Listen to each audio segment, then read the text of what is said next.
Hello friends, नमस्कार दोस्तों। आइए आज हम आपको के लिए बहुत बड़ी वीडियो लेके आए हैं। जमीन सर्वे से लेकर बहुत बड़ी अपडेट लेकर आए हैं।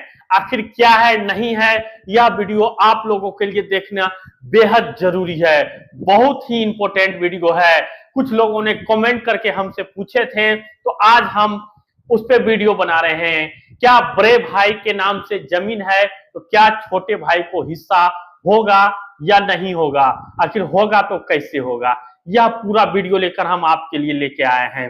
आइए, जमीन सर्वे को लेकर के तरह तरह के बातें गांव देहात समाज में सुनने को मिल रही है, और कुछ बात ऐसी है कि जानकारी के अभाव में भी क्या है, भ्रम फैल रहा है और लोगों के बीच में जो है काफी कठिनाइयां क्या है उत्पन्न हो रही है। तो ऐसा कीजिए, अभी पहले आप हमारे एक वीडियो को लाइक शेयर एवं सब्सक्राइब कर दीजिए। जितने फ्रेंड हैं सभी के पास आप हमारा वीडियो को एक बार शेयर कर दीजिए।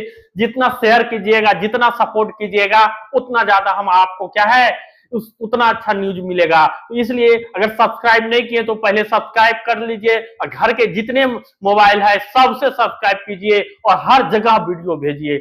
आइए देखिए क्या है वह हम पूरी जानकारी आज हम आपको बता रहे हैं।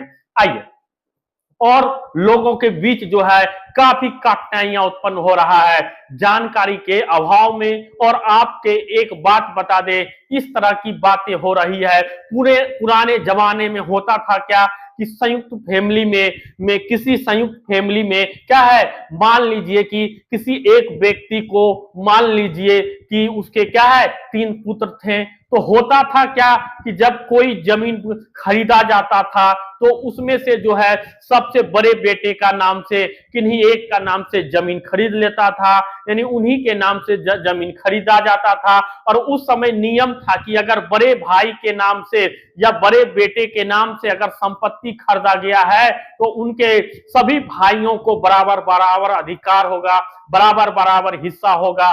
तो उस समय वो नियम था। तो आज का करंट में बहुत सी ऐसी जमीन आपको मिल जाएगा, या बहुत से लोगों को घर में इस तरह की बातें हैं कि 1960 में या 70 में 50 में 55 में जो जमीन परचेज होता था, या उस समय किसी बड़े भाई के नाम से जमीन संपत्ति को क्या है परचेज कर लिया जाता था और खरीद लिया जाता था, क्योंकि उस समय ऐसा नियम था कि बड़े भाई के हिस्से में सभी भाइयों की बराबर की संपत्ति होती है। लेकिन आज की तिथि में वह नियम बिल्कुल ही क्या है बदल गया, यानी अब पुराना वाला नियम जो है अब नहीं रहा, और आज की तिथि में यह नियम नहीं रहा। जिसके नाम पर दस्तावेज है वही उसका पूर्ण रूप से क्या है अधिकार है। अब वह अपने छोटे भाई को हिस्सा देगा या नहीं देगा, वह उसका बुद्धि विवेक और उसकी ईमानदारी पर क्या है निर्भर करता है। तो मान लीजिए कि पुराने जमाने में अगर इस तरह की कोई मैटर है, पुराने जमाने का कोई मैटर है कि किसी के घर में मान लीजिए कि संयुक्त फैमिली में एक बड़े बेटे की नाम से जमीन जो है खरीद लिया गया, और उनके साथ क्या है उनके जो है क्या है 3 छोटे भाई हैं, यानी 3 छोटे उससे भी भाई हैं। तो अब सर्वे चूंकि आज की तिथि में जो हो रहा है, अब तो छोटे भाई हैं वो सोच रहे हैं कि अब इसमें मेरा हिस्सा होगा या नहीं होगा, बड़े भाई हमको देंगे कि नहीं देंगे, या हमारा हिस्सा कैसे बनेगा। ये सबसे बड़ी समस्या है उत्पन्न हो रही है, क्योंकि आज के डेट में स्पर्श और ईमानदार लोगों में के अंदर घर घर की गई है, खास करके जमीन जायदाद को लेकर के। तो यह सबसे बड़ी बात तो हो गई कि अब आपको सोचना है कि अगर आप छोटे हैं और आपको उसमें हिस्सा चाहिए तो आप कौन सा स्टेप लीजिएगा और कैसे स्टेप लीजिएगा। अगर मान लीजिए कि बाय द वे वह आपको नहीं देगा, हिस्सा सर्वे के फॉर्म में आपको क्या है हिस्सा नहीं दर्शाता है, तो उस कंडीशन में आपको क्या करना है, क्या कीजिएगा और कैसे निदान होगा, यह पूरा निदान आज हम आपको वीडियो में क्या है एक एक करके मैं बताऊंगा, मैं आपको आगे बताऊंगा। आप बिना वीडियो को स्किप किए पूरा वीडियो देखिए। आइए, तब आपको समझ में आएगा कि अब जैसे कि मान लीजिए कि एक पिता हैं, एक पिता है, उनके क्या है, उनके 4 बेटे हैं, उनके 4 बेटे हैं, ABCD 4 बेटे हैं, और एक जो सबसे बड़े बेटे हैं उसके नाम से क्या है, अगर जो सबसे बड़े बेटे हैं, जो घर का सबसे बड़े बेटे हैं, उसके नाम से संपत्ति खरीद लेता है, तो छोटा बेटा को पहले ऑटोमेटिक हिस्सा हो जाता था। तो ठीक है, तो मान लीजिए कि आप अगर बड़े बेटे के नाम से क्या है 60 डिसमिल जमीन परचेज किया गया, यानी खरीदा गया, क्योंकि उस समय कोई भी परचेज खरीदता था तो मान ले कि चलिए पिता के परचेज किया हुआ जमीन या पिता के घर के मालिक हुआ करते थे, तो उस समय छोटे बेटे रहते थे, तो छोटे बेटे का भाई का नाम से जमीन नहीं खरीदता था, तो बड़े बेटे के नाम से ही है चारों भाइयों का कम्युनियर सब जो भी होता था, यानी बड़े भाई के नाम से ही जमीन खरीदा जाता था, यानी किसी एक पिता के खर्चे से खरीदा गया होगा या किसी बड़े भाई के ही पैसे से खरीदा गया, वह जो है वह अलग बात है। लेकिन जब संयुक्त परिवार था तो बड़े भाई के नाम से जो जमीन खरीदा गया था उसमें सभी भाइयों को बराबर बराबर अधिकार होता था, और जाहिर सी बात है कि अगर हिस्सा क्या है, हिस्सा बढ़ जाए तो ये चारों को भाई को क्या है 15-15 डिसमिल हिस्सा होता था, यानी टोटल 60 डिसमिल हो गया। तो आज की तिथि में अगर सर्वे हो रहा है और बड़े भाई में ईमानदारी है तो निश्चित रूप से जो है फॉर्म अपना सर्वे का प्रपत्र संख्या 2 भरेंगे, उसमें सभी भाइयों का नाम क्या है दर्ज करेंगे और सभी भाई को हिस्सा बराबर बराबर देंगे और सभी को 15-15 डिसमिल देंगे या 60 डिसमिल में से उसका 4 भाग करके 4 अंश 1/4 सबका अंश लिखेंगे। वही लिखने का क्या है तरीका भी है, अगर चाहे तो आप 15-15 सबके नाम से चढ़ा दीजिए या आपका मर्जी है तो 60 डिसमिल लिख के वंशावली बना के आप दे दीजिए, वह चारों भाई के उसमें से चारों भाई को क्या है हो जाता था। उसमें उस समय भी पहले भाई में बेईमानी और नहीं चलता था, अब तो सारा बेईमानी से लेके मार लाठी अब सब चलता है। आज की तिथि में तो यह नियम क्या है बदल चुका है, आज की तिथि में ऐसा नियम भी नहीं है कि आपके नाम पर दस्तावेज है तो आपको बांटना ही पड़ेगा, वो अकेला भी अपने नाम से सर्वे करा लेगा, आप क्या है कुछ नहीं कर पाइएगा, कुछ नहीं कीजिएगा।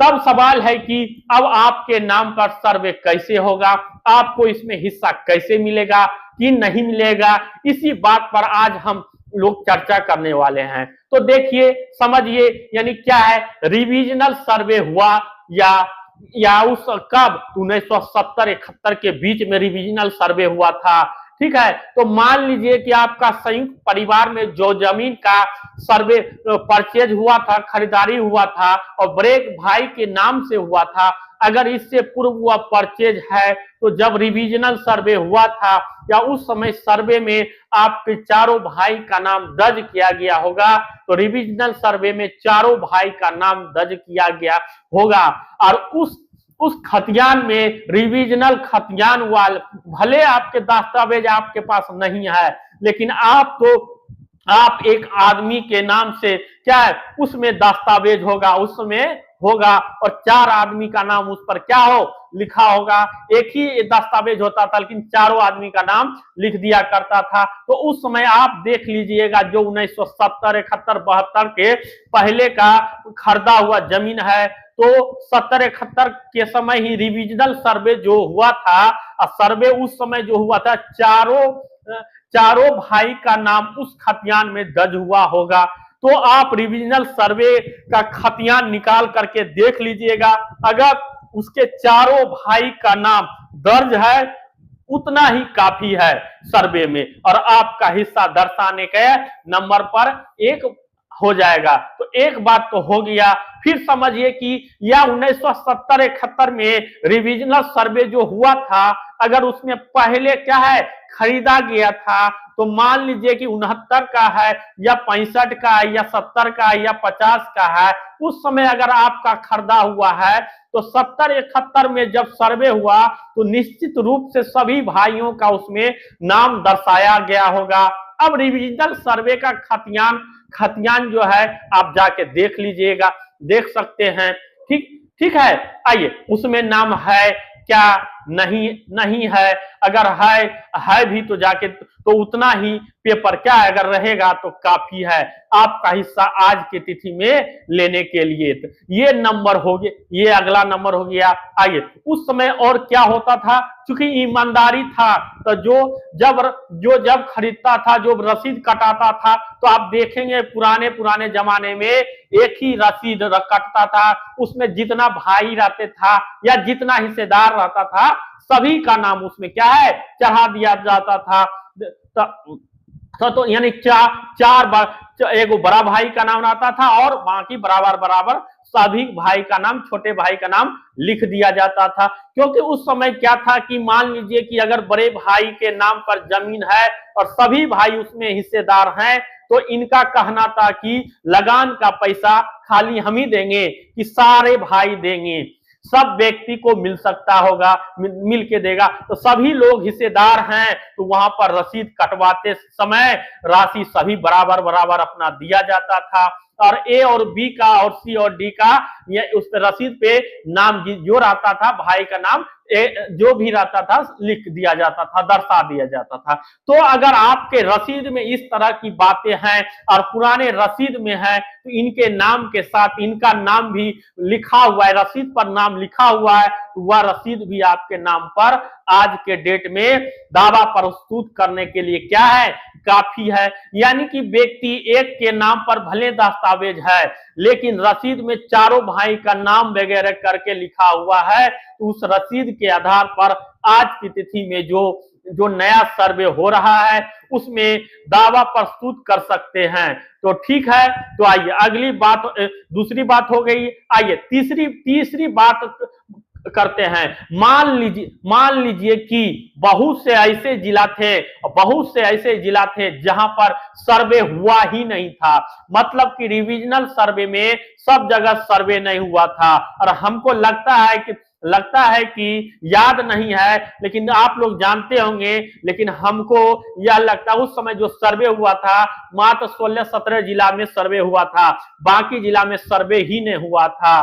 ठीक है, उस समय भी जिला हुआ करता था, हमको लगता है कि उस समय भी बिहार झारखंड साथ ही था, तब पर भी उस समय भी आपको 30-35 जिला हुआ करता था, लेकिन उस समय हर जगह क्या है सर्वे का फाइल हुआ नहीं, कहीं सर्वे ही फाइल नहीं पहुंचा तो कहीं को हुआ, कहीं आदमी जाना ही नहीं, अभाव था, न मोबाइल था न टेलीफोन था, न्यूज के माध्यम से कोई जाना कोई नहीं जाना, क्या हुआ एगो खबर जानने में एक महीना लग जाता था, एक साल लग जाता था उस सब। आज क्या है तुरंत होता था, आप पहले जान जाते, वहां का आदमी से पहले आज आप ही जान जाते, लाइव आपको दिखाया जाता था, लेकिन आप हुआ रहा नहीं।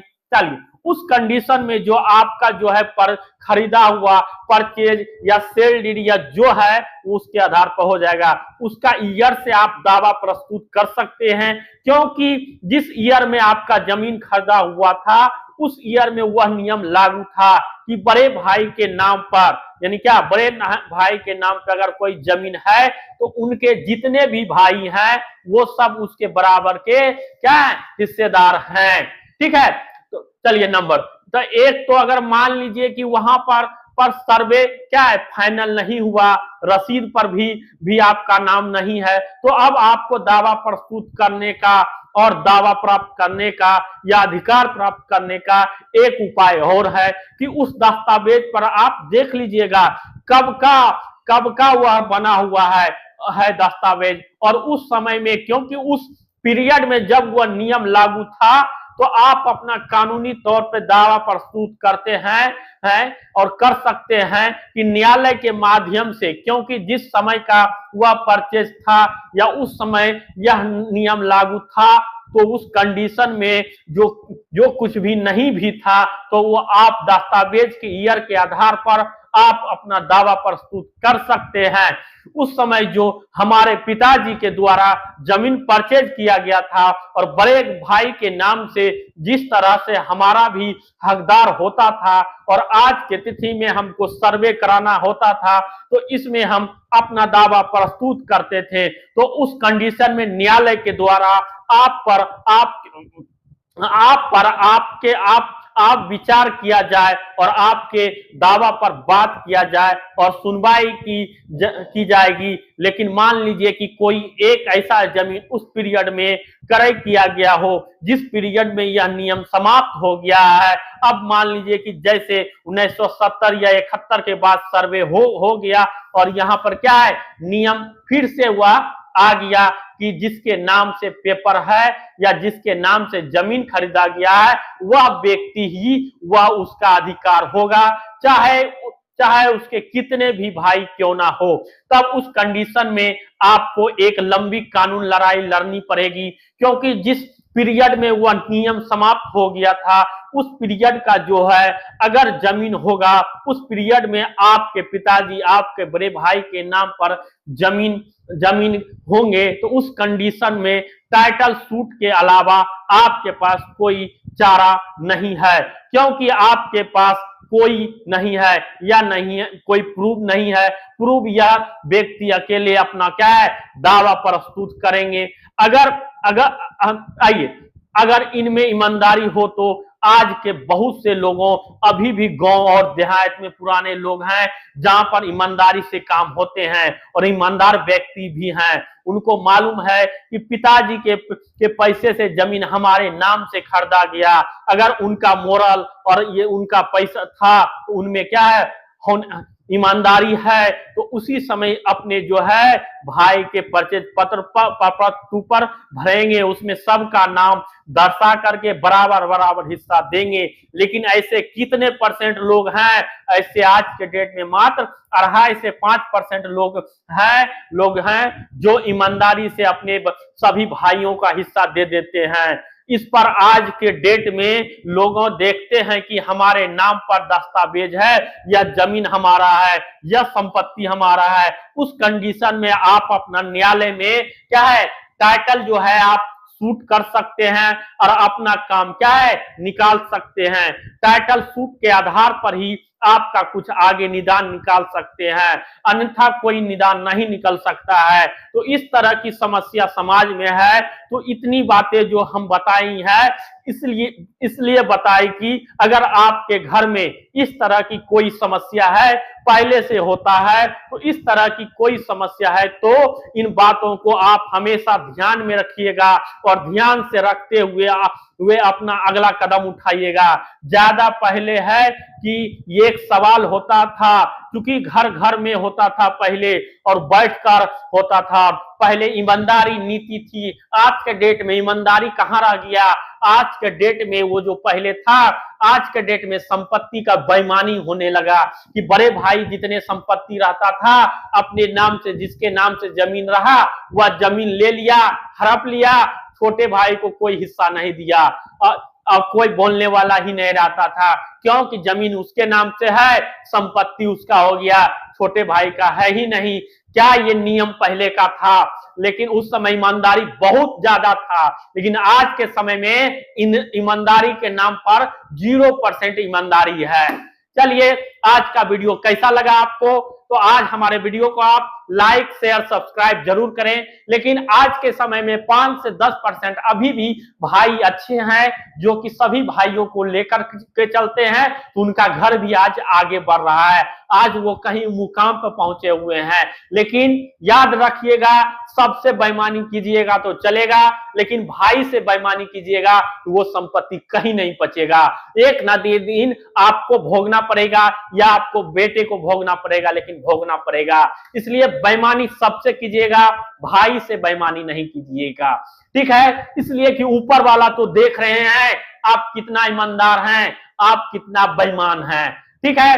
तो वीडियो अच्छा लगा, आप हमारे वीडियो को लाइक शेयर सब्सक्राइब जरूर कर दीजिएगा और जितना ज्यादा होगा शेयर कीजिएगा और कमेंट करके बताइएगा क्या हमारी वीडियो आपको कैसा लगा। अच्छा लगा तो जरूर आप कमेंट कीजिएगा और जो भी लगा वह जरूर कमेंट कीजिएगा, ठीक है? तो और जितना ज्यादा हो शेयर कीजिएगा और लाइक कीजिएगा। Thank you. जय हिंद, जय भारत।